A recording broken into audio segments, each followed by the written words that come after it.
Assalamu alaikum viewers, I hope you all fine. I'm Elfnan Khan and today we will discuss about the Rapoport Liebring shunt.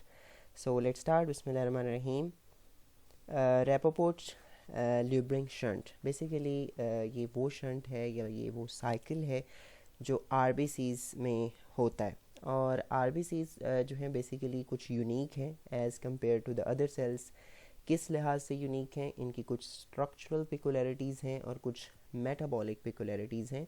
इस basis पे ये दूसरे sales की निस्बत जो है वो थोड़े से यूनिक हैं। अब हम नेक्स्ट देखते हैं कि स्ट्रक्चरल पिकुलरिटीज़ कौन सी हैं और मेटाबॉलिक कौन सी हैं। Next structural पिकुलरिटीज़।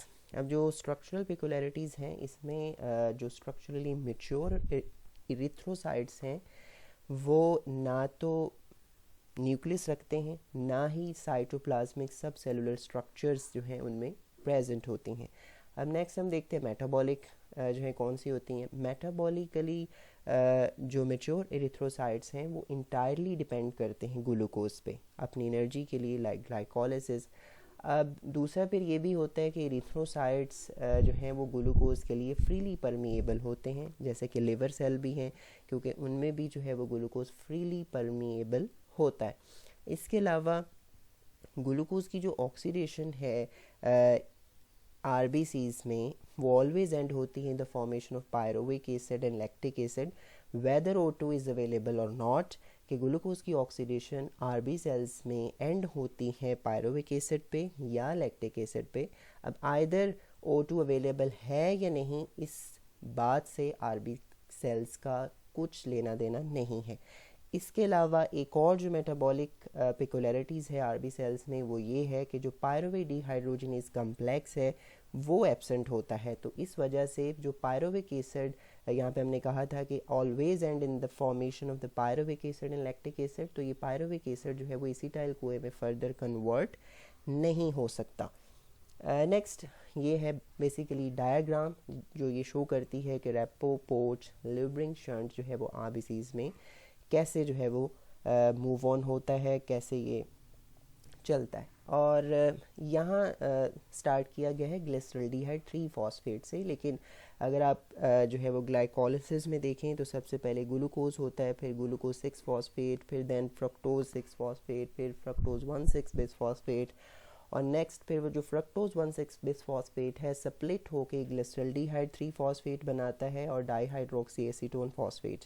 लेकिन वो जो डाईहाइड्रोक्सी एसीटोन फॉस्फेट है वो नेक्स्ट ग्लिसरल्डिहाइड 3 फॉस्फेट में भी वो कन्वर्ट हो जाता है। तो इसने यहाँ से साइकिल जो है वो बेसिकली रेपोपोर्ट का स्टार्ट होता है कि ये glyceraldehyde 3 phosphate in a reversible reaction converted into 1,3-bisphosphoglycerate with the help of glyceraldehyde 3-phosphate dehydrogenase enzyme। अब जब ये 1,3-bisphosphoglycerate बन जाता है तो एक और एंजाइम आता है जो इसमें फॉस्फेट की पोजीशन को चेंज कर देता है। उस एंजाइम का नाम है डाई फॉस्फोग्लिसरोम्यूटेज, जो कि यहाँ पे फॉस्फेट 1 पोजीशन पे था, तो इसकी पोजीशन को चेंज करके उसने 2 पोजीशन पे फॉस्फेट लगा दिया है।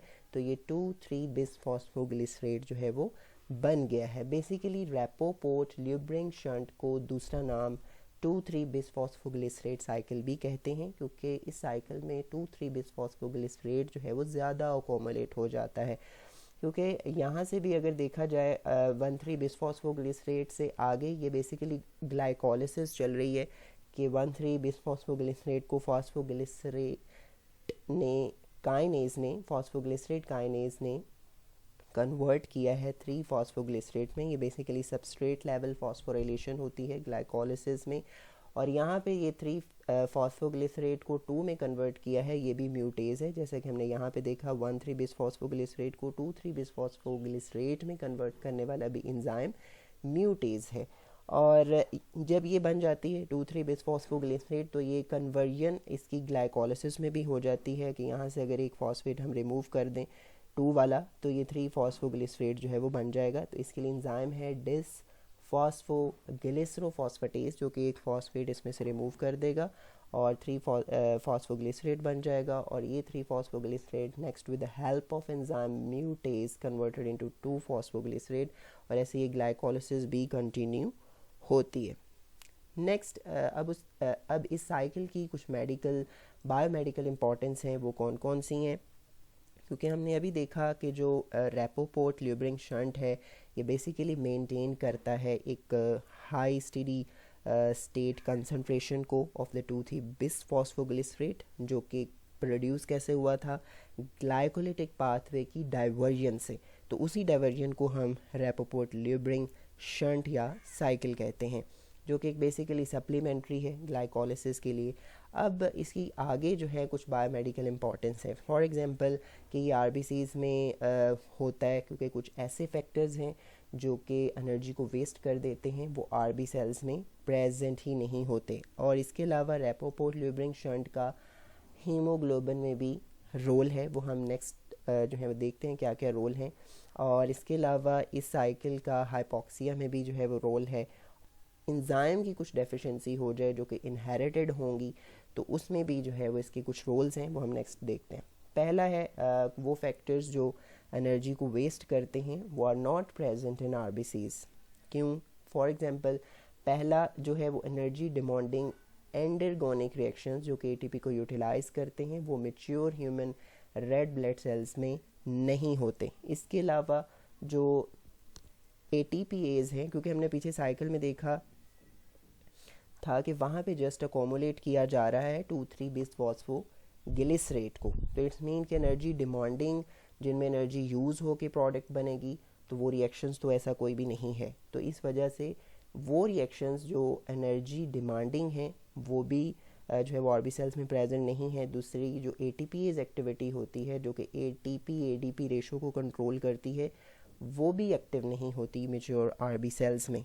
इट्स मीन क्या है कि आरबी सेल जस्ट यूटिलाइज करते हैं ज़्यादातर ग्लूकोज को, then it require to maintain the cellular integrity और resulting in the accumulation of ATP और 1,3 बिस फॉस्फोग्लिसरेट। क्योंकि एटीपी अगर एक स्टेप में बनती भी है जो हमने पीछे देखा था वो बेसिकली ग्लाइकोलिसिस का है, जो कि 1,3 बिस फॉस्फोग्लिसरेट से 3 phosphoglycerate with the help of phosphoglycerate kinase. और इसके अलावा ये जो बेसिकली रेपोपोर्ट ल्यूब्रिंग साइकिल है या शंट है ये एक मैकेनिज्म प्रोवाइड करता है to dissipate the excess energy. Next अब इसका हीमोग्लोबिन में क्या रोल है। अगर फॉर एग्जांपल अडल्ट में देखें HbA1 में 2,3 बिस फॉस्फोग्लिसरेट की कंसंट्रेशन हाई होती है। जब इसकी कंसंट्रेशन हाई होती है तो फिर हीमोग्लोबिन की जो अफिनिटी है O2 के लिए कम हो जाती है। जब O2 के लिए अफिनिटी कम होती है तो हीमोग्लोबिन जो है अपनी अनलोडिंग और डिसोसिएशन जो है वो ज़्यादा कर देती है। अब इसी तरह अगर फीटल हीमोग्लोबिन की बात करें तो उसमें भी 2,3 बिस फॉस्फोग्लिसरेट की कंसंट्रेशन कम होती है। जब कंसंट्रेशन कम होगी तो अफिनिटी O2 के लिए ज़्यादा हो जाएगी। जब O2 के लिए अफिनिटी ज़्यादा होगी तो हीमोग्लोबिन जो है लाइक फीटल हीमोग्लोबिन तो वो O2 को अनलोडिंग कम करेगी। नेक्स्ट इसके अलावा अगर और भी देखें तो है 2,3 बिस फॉस्फोग्लिसरेट जो हमने पहले देखा, ये नेसेसरी भी है for the stabilization of HP conformation at quaternary level by holding the salt bridge, कि ये जो 2,3 बिस फॉस्फोग्लिसरेट है साल्ट ब्रिज को होल्ड करके हीमोग्लोबिन की क्वाटरनरी स्ट्रक्चर को भी स्टेबल करने में हेल्प आउट करता है। और 2,3 bis phosphoglycerate it's mean facilitates the delivery of O2 shifting the curve to the right.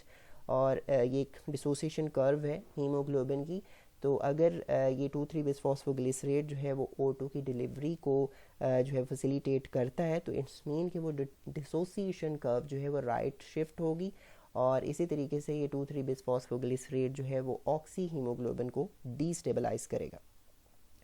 इसके अलावा नेक्स्ट हम देखते हैं हाइपोक्सिया में इसका क्या रोल है। Tissue hypoxia has an important effect on the level of red cell BPG। BPG मीन्स बिसफॉस्फोग्लिसरेट। तो यहाँ पे क्या है कि जो टिश्यू हाइपोक्सिया है इसका भी एक इम्पॉर्टेंट इफेक्ट है इसके लेवल पे। For example pulmonary hypoxic hypoxia हो, स्टैग्नेंट हाइपोक्सिया है जो कि either as a result of CV failure हो सकता है, और इसके अलावा एनेमिक हाइपोक्सिया है जो कि as in the deficit of the red cell mass की वजह से हो सकता है। अभी जितने भी all types of hypoxia favours an increase in the red cell BPG level. जब ये BPG लेवल बढ़ा देते हैं हाइपोक्सिया तो दस enhancing the unloading of O2 in tissues, तो अनलोडिंग जो है वो O2 की टिश्यूज़ में बढ़ जाती है। इसके अलावा नेक्स्ट इनहेरिटेड एंजाइम डेफिशिएंसी। अब सिवरल हेरिडिटरी डिफेक्ट्स जो है वो हो सकते हैं in enzyme of the red cell glycolysis, जो कि इफेक्ट करेंगे रेड सेल पीवीजी कंसंट्रेशन को। उसमें पहली जो एंजाइम डेफिशिएंसी हो सकती है वो है हेक्सोकाइनेज डेफिशिएंसी, और दूसरी है पायरोवेट काइनेज डेफिशिएंसी। अब अगर पहली बात करें हेक्सोकाइनेज डेफिशिएंट रेड सेल्स की, कि जिनमें हेक्सोकाइनेज एंजाइम जो है वो डेफिशिएंट होगा पेशेंट के रेड ब्लड सेल्स में, तो उनमें जो है 2,3-बिसफॉस्फोग्लिसरेट की कंसंट्रेशन कम होगी। ये हमने पीछे भी पढ़ा, जब इसकी कंसंट्रेशन कम होगी तो उसकी जो है हीमोग्लोबिन की अफिनिटी जो है वो O2 के लिए ज़्यादा हो जाएगी, लेकिन अनलोडिंग कम हो जाएगी। तो इसके ऑपोजिट अगर हम देखें pyruvate kinase deficient red cell जिन पेशेंट में ये चीज़ होती है। और अच्छा, इसमें एक और बात हेक्सोकाइनेज में, कि जब ये जो 2,3-बिसफॉस्फोग्लिसरेट की कंसंट्रेशन कम हुई है, ये बेसिकली 2/3 होती है as compare to the normal. और अगर पायरुवेट काइनेज की बात करें, pyruvate kinase deficient red cells की, तो उनमें 2,3-बिसफॉस्फोग्लिसरेट की कंसंट्रेशन ज़्यादा होती है जिन पेशेंट्स के रेड ब्लड सेल्स में पायरुवेट काइनेज डेफिशिएंट होता है। तो जब इसकी कंसंट्रेशन ज़्यादा हो जाएगी तो हीमोग्लोबिन की अफिनिटी O2 के लिए कम हो जाती है, लेकिन अनलोडिंग बढ़ जाती है। और ये जो पायरुवेट काइनेज डेफिशिएंट आरबीसीज होते हैं, इनमें जो 2,3-बिसफॉस्फोग्लिसरेट का लेवल है ये एज़ कम्पेयर टू नॉर्मल दुगना होता है। So I hope you get the idea. Thanks for watching. अल्लाह हाफिज़।